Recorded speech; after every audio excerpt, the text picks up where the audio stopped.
Welcome to Pratap classes. दोस्तों, Pratap classes के YouTube channel पर आपका स्वागत है। आज है 20 जनवरी 2025 और 20 जनवरी 2025 के जितने भी इंडिया और वर्ल्ड के जो करंट अफेयर्स की क्वेश्चन बनते हैं, आज उनका अपने डिस्कशन करेंगे। पूरा वीडियो ध्यान से देखना और लास्ट में आपसे क्वेश्चन पूछूंगा जिनके जवाब आपको कमेंट बॉक्स में देना होगा। आज अपने पढ़ेंगे 2024-25 विजय हजारे ट्रॉफी का फाइनल खिताब किस टीम ने जीता। इसरो द्वारा अंतरिक्ष में काली आंखों वाली मटर का अंकुरण किया गया है और राष्ट्रीय ब्रॉडबैंड मिशन 2.0 और संचार साथी मोबाइल एप्लीकेशन लॉन्च किया गया। इनके बारे में आज अपने पढ़ेंगे अच्छे तरीके से, पूरे लेटेस्ट न्यूज के साथ में, पूरे फैक्ट के साथ में। तो करें स्टार्ट आज की क्लास। सभी साथी करेंगे एक बार सेशन को लाइक शेयर, क्योंकि डेली आपको सुबह 8 बजे ये करंट अफेयर्स की लाइव क्लास आपको मिलती है। और कल था संडे, संडे के दिन आपको वीकली करंट अफेयर्स की क्लास आपको मिली थी। तो करें स्टार्ट आज की क्लास। सभी साथियों को गुड मॉर्निंग। सबसे पहले हम करेंगे जो शनिवार के दिन हमने करंट पढ़ा उसको रिवाइज कर लेते हैं एक बार। तो मोदी जी ने 17 जनवरी 2025 को किस इवेंट का उद्घाटन किया? तो भारत मोबिलिटी ग्लोबल एक्सपो 2025। किस रॉकेट का उपयोग पिक्सल और दिंग तारा के उपग्रहों को प्रक्षेपित करने के लिए किया गया? तो फॉल्कन 9। लोकसभा स्पीकर ओम बिरला ने 16 जनवरी 2025 को किस स्थान से स्टूडेंट कनेक्ट प्रोग्राम के तहत मोबाइल पासपोर्ट सेवा वैन की शुरुआत की? तो कोटा के श्रीनाथपुरम स्थित है लॉरेंस मेयो स्कूल से इसकी शुरुआत की। झुंसी हवेलियों प्रयागराज में स्थापित महामृत्युंजय यंत्र की ऊंचाई चौड़ाई लंबाई कितनी है? 52 फीट है। वन प्लेट वन बैग अभियान किसके द्वारा शुरू किया गया? तो राष्ट्रीय स्वयंसेवक संघ द्वारा। ये भी प्रयागराज में चला था ये अभियान। उड़ीसा सरकार द्वारा 1975 से 77 के आपातकाल के दौरान जेल गए व्यक्तियों के लिए कौन सी योजना लागू की गई? तो आपातकालीन बंदी कल्याण योजना। वडनगर में एक अत्याधुनिक संग्रहालय और पुरातत्व अनुबंधात्मक केंद्र का उद्घाटन किसने किया? तो केंद्रीय संस्कृति मंत्रालय और गुजरात की सरकार ने इसका उद्घाटन किया है। तो इसका टेस्ट वगैरह तो आपको मिल ही गया। जो अपनी वार्षिक करंट की टेस्ट सीरीज चल रही है 2025 की, इसके अंदर आपको टेस्ट भी मिल गया। और जो कल आपको संडे के दिन आपको वीकली करंट की क्लास मिली थी, उसका टेस्ट आज आपको वीकली टेस्ट के अंदर मिल जाएगा। तो डेली लाइव क्लास का test, daily PDF, weekly test और मंथली टेस्ट भी मिलेगा और मंथली क्लास भी आपको मिलेगी। और फर्स्ट ग्रेड की बुक है वो आ रही है 22 जनवरी को। तैयार रहना, 22 जनवरी के दिन आ रही है फर्स्ट ग्रेड की स्पेशल करंट की बुक है। जो स्पेशल करंट के अकॉर्डिंग सिलेबस के अंदर जो टॉपिक है आपके लिए, उसी के आधारित पर वो आपको बुक मिलेगी बाजार के अंदर। तो 22 जनवरी से आप ऑनलाइन ऑर्डर भी कर सकते हो और बाजार के अंदर भी मिल जाएगी। तो 80 580 80 580 22 001 इस नंबर पे आप बुक को ऑनलाइन ऑर्डर भी कर सकते हो। नानक क्लासेस के नाम से पुस्तक होगी, बड़ी गजब की पुस्तक है। तो करें स्टार्ट आज की क्लास 20 जनवरी 2025 की। और पहला प्रश्न है आपके सामने और बड़ा ही गजब का है, क्योंकि भारत ने एक इतिहास रचा है।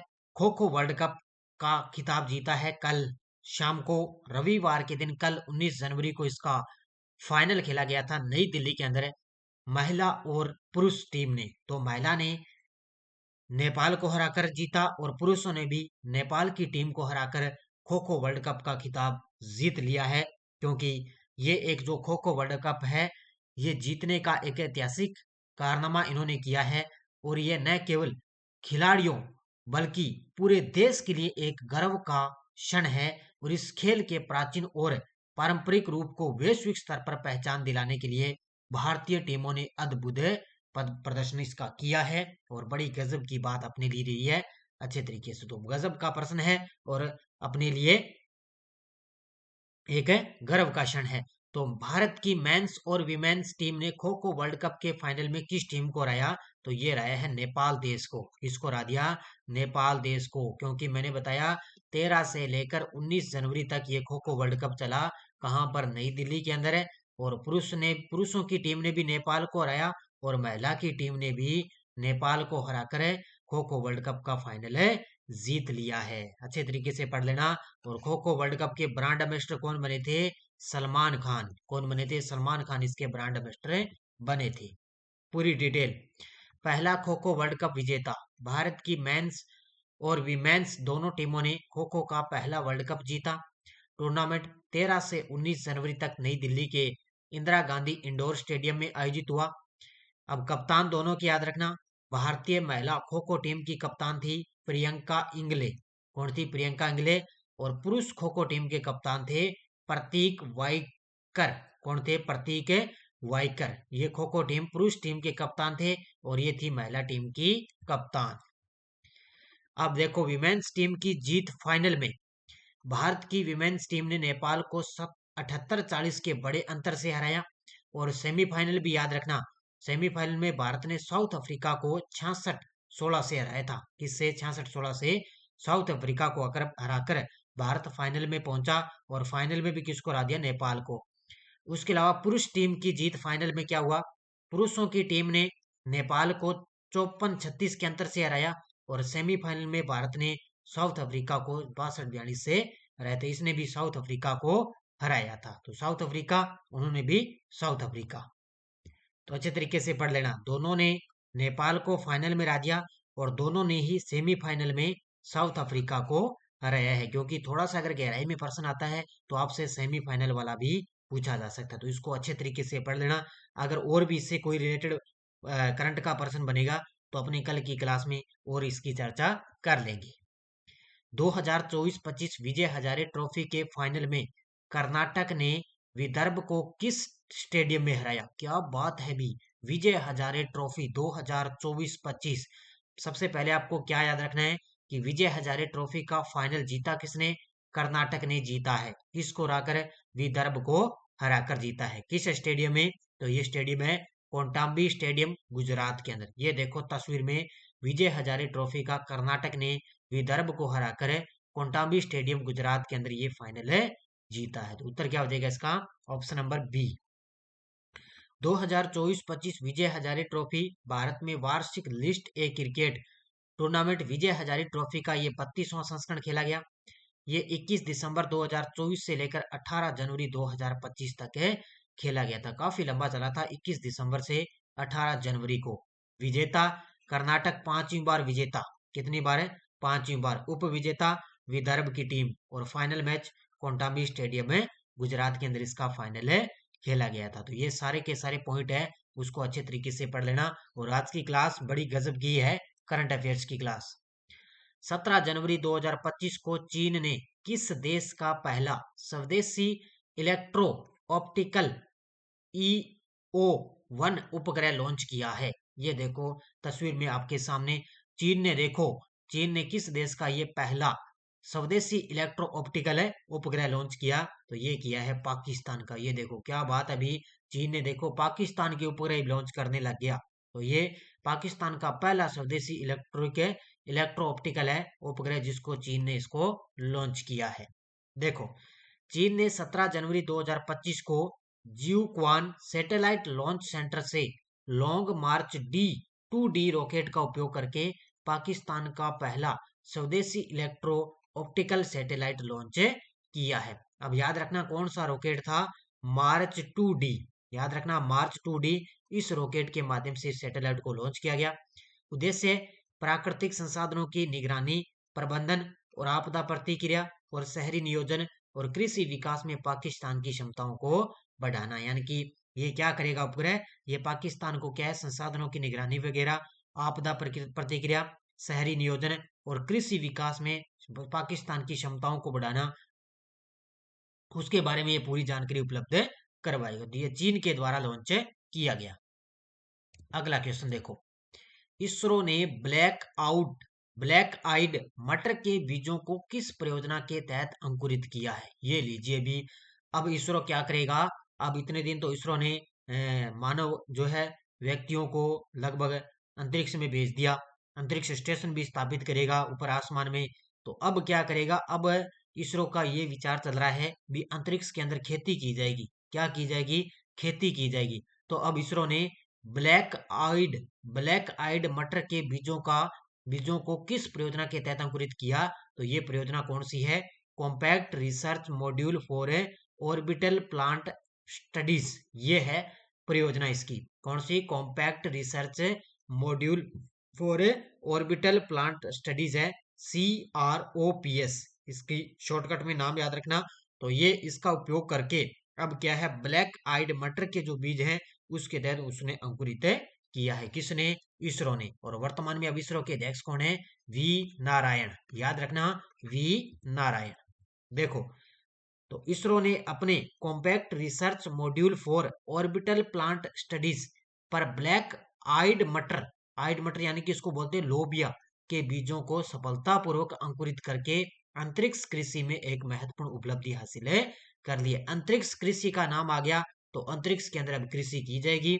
उद्देश्य, अंतरिक्ष में पौधों की वृद्धि का पता लगाना और गुरुत्वाकर्षण को छोड़कर पृथ्वी जैसी स्थितियों का अनुकरण करना है। अब यहाँ पर खेती भी उनका विचार चल रहा है। इसके अलावा अंतरिक्ष में पहले, अब यहाँ पर अंतरिक्ष के अंदर पौधों की वृद्धि का पता लगाया जाएगा भी यहाँ पर अंतरिक्ष में पौधे हैं या नहीं है। गुरुत्वाकर्षण को छोड़कर पृथ्वी जैसी जितनी भी स्थितियां हो रही है, घटनाएं घटित हो रही है, उन सब का पता लगाया जाएगा। मिशन का नाम क्या रहेगा? क्रोप्स। क्रोप्स ये मैंने बता दिया, यानी कि कक्षीय पादप अध्ययन के लिए कॉम्पैक्ट अनुसंधान मॉड्यूल। ये हिंदी में याद रखना और इंग्लिश में भी बता दिया मैंने। 15 जनवरी 2025 को भारत सरकार ने नागरिकों को सशस्त्र बलों के लिए वीरतापूर्ण इतिहास से जोड़ने के लिए किस पहल को लॉन्च किया है? तो ये कौन सी पहल है? ये है भारत रणभूमि दर्शन ऐप और वेबसाइट। तो 15 जनवरी को अपने बनाते हैं भारतीय सेना दिवस है, और अब की बार इसको आपको पता है 77वीं वर्षगांठ बनाई है सेना दिवस की। तो इसके लिए भारत सरकार ने नागरिकों को सशस्त्र बलों के वीरतापूर्ण इतिहास से जोड़ने के लिए भारत रणभूमि दर्शन ऐप और वेबसाइट लॉन्च की। तो शॉर्टकट इतना ही, ऐप का नाम भारत रणभूमि दर्शन, प्रक्षेपण की तिथि 15 जनवरी 2025 जो सेना दिवस के अवसर पर लॉन्च किया गया। रक्षा मंत्री राजनाथ सिंह द्वारा लॉन्च किया गया और सहयोगी मंत्रालय रक्षा और पर्यटन और भारतीय सेना के सहयोग से इसको लॉन्च किया गया। 17 जनवरी 2025 को दूरसंचार विभाग द्वारा शुरू की गई दो प्रमुख पहलों के नाम क्या है? 17 जनवरी 2025 को दूरसंचार विभाग द्वारा शुरू की गई दो प्रमुख पहल है। एक तो है राष्ट्रीय ब्रॉडबैंड मिशन 2.0 और एक है संचार साथी मोबाइल एप्लीकेशन, यानी कि ऐप और पोर्टल से संबंधित है ये प्रश्न आपके लिए। राष्ट्रीय ब्रॉडबैंड मिशन 2.0 और संचार साथी मोबाइल एप्लीकेशन, ये दूरसंचार विभाग द्वारा शुरू की गई दो पहल है। अब देखो इनका पूरा डिटेल या पूरी उद्देश्य क्या रहेगा। तो राष्ट्रीय ब्रॉडबैंड मिशन NBM 2.0 ये क्या करेगा? ये ग्रामीण क्षेत्रों में ब्रॉडबैंड कनेक्टिविटी का विस्तार और इंटरनेट की गति में सुधार करेगा। आपको पता है बहुत से ग्रामीण क्षेत्र है जहां पर क्या है, इंटरनेट की समस्या रहती है, प्रॉब्लम रहती है, तो वहां पर इनका विस्तार किया जाएगा। इसका लक्ष्य भी 1.7 लाख गांवों को ब्रॉडबैंड से जोड़ना और लक्ष्य 60% ग्रामीण परिवारों को 100 Mbps न्यूनतम डाउनलोड स्पीड प्रदान करना। जैसे अपने तो कहीं पर 200 की Mbps की स्पीड चलती है, कहीं पर 300 की चलती है अपने तो, लेकिन कहीं कहीं पर क्या है, बिल्कुल भी नहीं चलती। इसलिए क्या, इसके माध्यम से इंटरनेट की सुविधा दी जाएगी। संचार साथी मोबाइल ऐप ये क्या करेगा?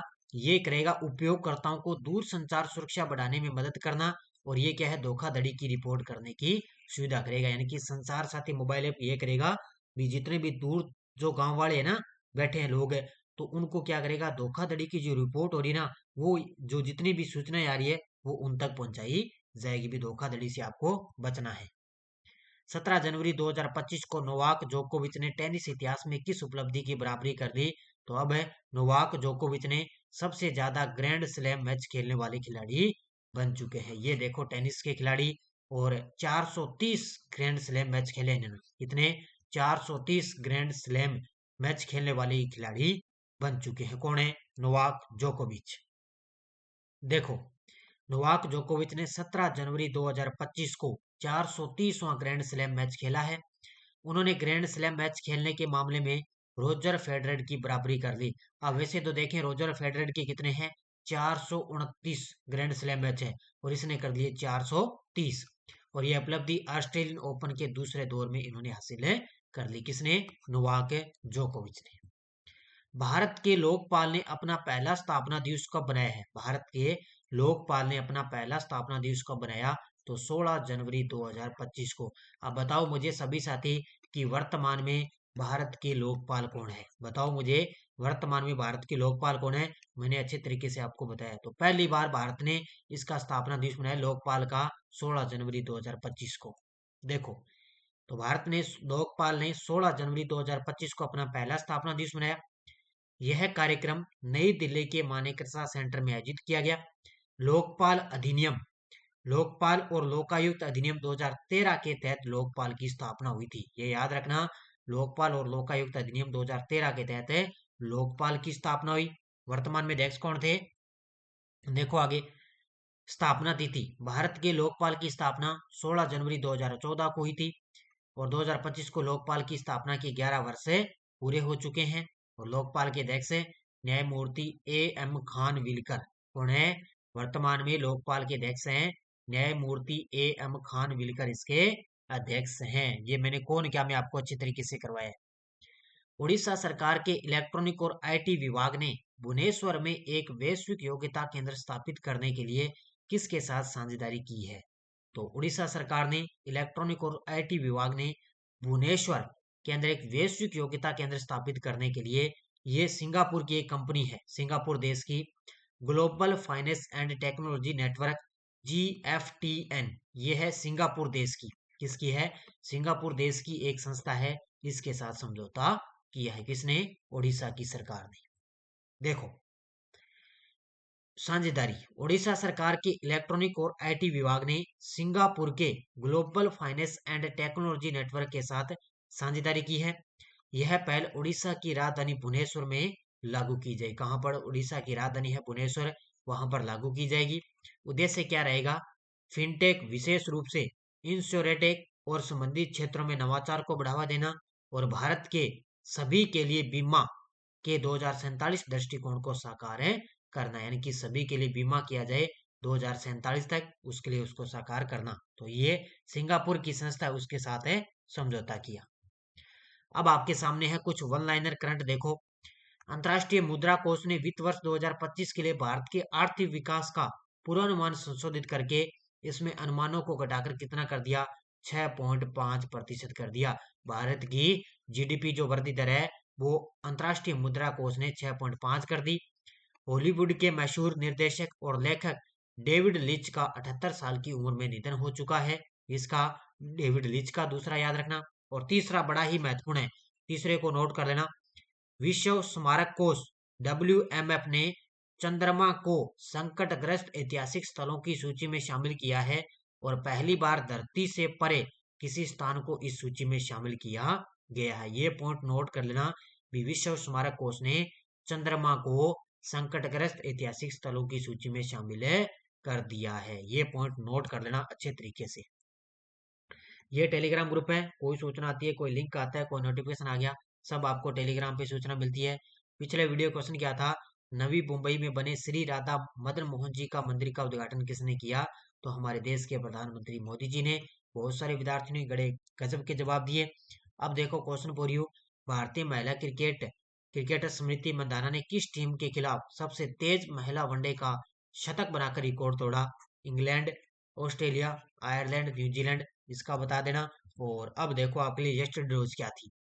पॉकेट वीटो का उपयोग करने वाले भारत के प्रथम राष्ट्रपति कौन थे? ज्ञानी जैल सिंह। कौन थे? ज्ञानी जैल सिंह। भारतीय संविधान का कौन सा अनुच्छेद संसद को इस बात के लिए समर्थ बनाता है कि वह राष्ट्रपति और उपराष्ट्रपति के पदों का मृत्यु, त्याग पत्र और हटाए जाने या अन्यथा की वजह से रिक्त हो जाने पर अक्षमता के लिए प्रावधान करे? वो है अनुच्छेद 70। अब यहाँ पर सभी साथी लगभग कंफ्यूज हुए थे क्योंकि इसका सही उत्तर है अनुच्छेद 3 या अनुच्छेद 70। अब 70 क्यों होगा? क्योंकि यहाँ पे अपने क्वेश्चन को पूरा पढ़ा नहीं, यहाँ पे आगे बात संसद की आ गई। किसकी आ गई? संसद के अकॉर्डिंग पूछा है मैंने। संसद को इस बात के लिए समर्थ बनाता है कि वह राष्ट्रपति और उपराष्ट्रपति दोनों आ गए, तो इसका मतलब है इसका उत्तर बिल्कुल सही है, अनुच्छेद 70। अब मैंने देखे कई साथियों ने एक तो दिया था अनुच्छेद 68 और एक दिया था विद्यार्थियों ने अनुच्छेद 65। ये बिल्कुल दोनों आपके लगभग सही है क्योंकि 68 के अंदर आ जाता है उपराष्ट्रपति अकेला, अगर उपराष्ट्रपति की अगर मृत्यु वगैरह हो जाती है ना उससे अकॉर्डिंग। और अनुच्छेद 65 है वो है राष्ट्रपति से संबंधित। अब यहाँ पे देखो संसद की बात आई है और यहाँ पे दोनों आगे राष्ट्रपति और उपराष्ट्रपति, जिसका उत्तर होगा अनुच्छेद 70 है। इस प्रकार के पॉलिटिकल के प्रश्न है और यहाँ पर देखो लगभग विद्यार्थी यहाँ पे घूम गए थे इस क्वेश्चन की तरफ। अच्छे तरीके से नोट कर लेना, बढ़िया तरीके से। अलग अलग थे। अनुच्छेद 68 के अंदर उपराष्ट्रपति है, अनुच्छेद 65 में राष्ट्रपति से संबंधित है। तो ये दोनों की बात आ जाए तो अनुच्छेद 70 आएगा।